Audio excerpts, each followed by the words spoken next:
আজ আমি বানিয়েছি চিকেন তন্দুর মশালা। এটা শেষ পর্যন্ত দেখবেন কিভাবে আমি গ্যাসের মধ্যে বানিয়েছি। আজ আবার একটা নতুন রেসিপি নিয়ে এসেছি, চিকেন তন্দুর মশলা বানাবো। এর মধ্যে চিকেন আছে হাফ কিলো, রানের পিস এগুলো। এর মধ্যে আছে আদা, রসুন বাটা, গরম মশলা, নুন, ফুড কালার, গুঁড়ো লঙ্কা। আমার হাতের কাছে যে মশলাগুলো আছে আমি সেগুলো দিয়েই বানাবো, কারণ ডেলি খাবার, যার জন্য বাইরের বেশি মশলা আমি দেবো না। এটা আমি ভালো করে মেখে 1 ঘন্টা রেস্টে রাখবো। এবারে আমি চিকেনগুলো এর মধ্যে ভাজা করে নেব। তন্দুর মানেই মানে কয়লার উনুনে ডাইরেক্ট করা, কিন্তু সেটা তো সম্ভব নয়।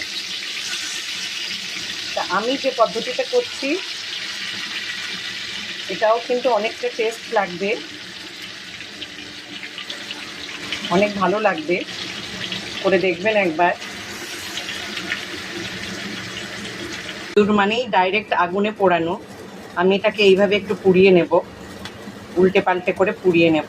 মধ্যে পুড়িয়ে নিয়েছি। এবার মশলা বানানোর জন্য তেলে আমি অল্প একটু পেঁয়াজ লাল করছি। একে একে সব মশলাগুলো দিয়ে দেব। মশলার মধ্যে দিয়েছি অল্প একটু আদা, রসুন, গুঁড়ো লঙ্কা, গরম মশলা, আর একটু নুন দেব, যেহেতু এটা একদম রেডি আছে। মশলাটা কষানো হয়ে গেছে।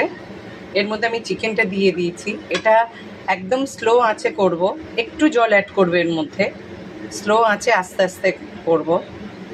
আর আমি একটা স্মোকটা দেবো না কয়লার, কারণ আমার বাচ্চারা খায় না। আপনাদের যদি ভালো লাগে এর মধ্যে একটা বাটি বসিয়ে দিয়ে তাতে 1 টুকরো কয়লা দিয়ে 1 চামচ ঘি দিয়ে সঙ্গে সঙ্গে ঢাকা দিয়ে দেবেন, স্মোকটা এর মধ্যে চলে আসবে। রেডি হয়ে গেল চিকেন তন্দুর মশলা। এটা রেস্টুরেন্টের মতনই টেস্ট হয়েছে। আর ওরা তো করে মানে কয়লার উনুনে, আর আমি গ্যাসে করে দেখালাম। শেষ পর্যন্ত দেখবেন আমার এই রেসিপিটা খুব ইজিভাবে গ্যাসে তৈরি হয়ে যায়।